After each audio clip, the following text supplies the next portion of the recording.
قطع رحمی تو کیٹاگوریکلی نہیں کر سکتے، یہ تو سیدھی بات ہے۔ باقی ان تکلیف کا مسئلہ ہے تو یہ تکلیف ہی تو آزمائش ہے۔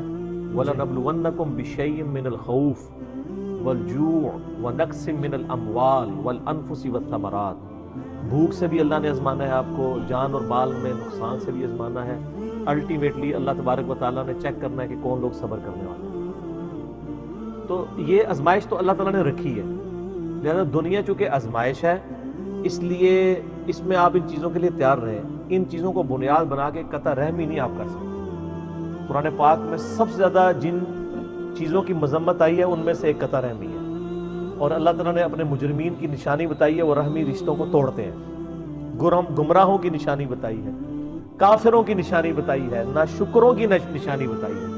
حتیٰ کہ بخاری و مسلم میں حدیث ہے، نبی علیہ السلام فرماتے ہیں کہ جب اللہ تعالیٰ نے صلہ رحمی کو پیدا کیا تو فرمایا جو تجھے جوڑے گا میں اسے جوڑوں گا، اور جو تجھے کاٹے گا میں اسے کاٹ دوں گا۔ سر یہ بہت بڑی بات ہے۔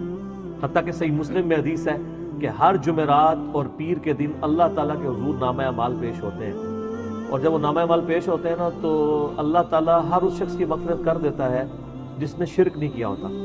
اثر نماز چھوڑنے والا بھی شرک کرنے والا ہی، وہ صحیح مسلم میں حدیث ہے بندے کے شرک اور ایمان میں فرق نماز ہے۔ یہ نہ سمجھو کہ جی میں شرک نہیں کرتا نماز بھی نہیں پڑھتا۔ تو سوائے اس شخص کے کہ جو شخص کسی بھائی سے کینہ رکھتا ہو یا وہ کسی کے ساتھ اس کی ناراضگی چل رہی ہو، حتیٰ کہ اللہ تعالیٰ فرماتا ہے اس کو پوسٹ پون کر دو، جب یہ راضی ہو جائے گا پھر میں اس کی بخشش کا فیصلہ کروں گا۔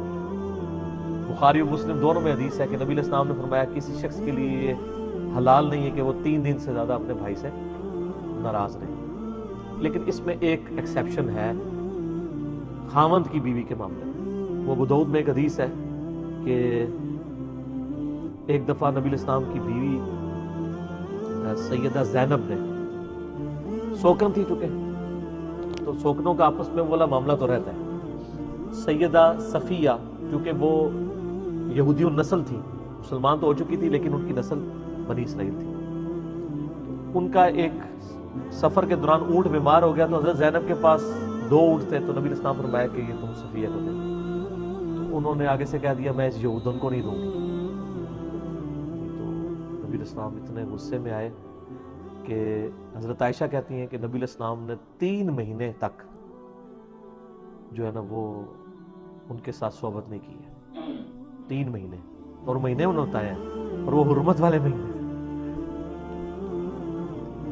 تو ذوالحجہ اور محرم، اور پھر وہ کہتے ہیں بلکہ وہ شاید ربیع الاول تک بھی اس کا ذکر موجود ہے کہ پھر یعنی 3 مہینے آلموسٹ تھے کہ آپ علیہ السلام نے ان سے کلام کہ تم نے اتنی سخت بات کر دی ہے، یعنی عیب جوئی والا معاملہ ہوا۔ تو خامد اپنی بیوی سے ناراض ہو سکتا ہے، یعنی اس بات پہ نہیں کہ اس کو روٹی لیٹ کر دی ہے اس نے، ہاں اس طرح کی باتوں میں تو وہ ناراض تو خامد کام ہی ہوتے ہیں جو دینی معاملات میں کہ تم نے فلاں کی برائی کیوں کی ہے۔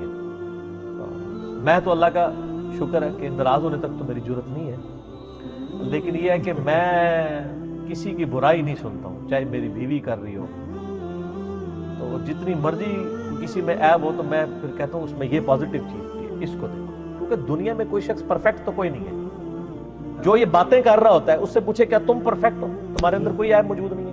قرآن پاک میں اس لیے ہے کہ جو بیویاں تمہارے دل سے اتر جائیں ان کے ساتھ گزارا کرو، اگر کئی خامیاں ان کے اندر ہیں تو ان میں کئی خوبیاں بھی موجود ہوں گی جو تمہارے اندر نہیں موجود۔ سورہ نساء کے اندر آتی ہے ڈیٹیل۔ تو یہ آزمائش ہے، اس کو چلائیں۔ البتہ اگر معاملات ایسے ہو جائیں کہ آپ کو لڑائی جھگڑے کا اندیشہ ہو جائے تو آپ قطع تعلقی تو نہ کریں، لیکن اپنے حالات کو ریزرو کر لیں کہ صرف خوشی غمی کے موقع پہ ملے اور آگے پیچھے نہیں، کیونکہ تو قرآن پاک میں ہے نا الفتنہ اکبر من القتل، یعنی جو فتنہ ہے وہ قتل سے بھی بڑھ کے۔ اگر آپ کو خطرہ ہے کہ فتنہ کھڑا ہو جائے گا، لیکن یہ آپ نے فیصلہ خود کرنا ہے، سر میں نے نہیں آپ کو بتانا کہ آپ یہ فتنے کی آڑ میں 2 نمبری کر رہے ہیں کہ نہیں۔ خوشی غمی میں پھر بھی شریک ہوں، ایکسٹرا آرڈنری ایک دلی رشتہ ٹھیک ہے وہ آپ کا حق ہے، آپ چھوڑ سکتے ہیں، لیکن خوشی غمی میں ضرور شریک ہوں تاکہ آپ اللہ کے لیے۔ اور اس کی ایک میں آپ کو مثال دیتا ہوں، سورہ نور کے اندر آتا ہے نا، مستہ ایک صحابی تھے بدری، سیدہ عائشہ پہ تہمت لگانے والوں میں وہ بھی شامل تھے، اور حضرت ابو بکر کہ وہ رشتہ دار تھے، حضرت بکر نے ان کے مہینے کا خرچہ اٹھایا ہوا تھا، جب ان کی بیٹی پہ تہمت لگی سب سے پہلے انہوں نے خرچہ پانی بند کیا، بالکل جسٹیفائی تھا، انسان ہیومن نیچر ہے۔ قرآن میں آیات نازل ہوگی کہ اگر یہ اللہ کے لیے کر رہے تھے تو دوبارہ سٹارٹ کرو۔ ہائے ہائے ہائے ہائے، سر اس سے ڈاڈی مثال کوئی نہیں ہے کہ کوئی شخص آپ کی بیٹی پہ تہمت لگائے، اور وہ بیٹی عام نہیں، نبی کی بیوی ہو، لاڈلی بیوی ہو، اس پہ جو بندہ تہمت لگا رہا ہے اس کا وظیفہ بھی اللہ کہہ رہا ہے بند نہیں کرنا، میری نسبت دیکھنی ہے، ذاتیات نہیں دیکھنی۔ اسی لیے سر ہم کہتے ہیں کہ آپ لوگ فرقوں کی محبت میں ایک دوسرے کے ساتھ سلام دعا چھوڑ دیتے ہو۔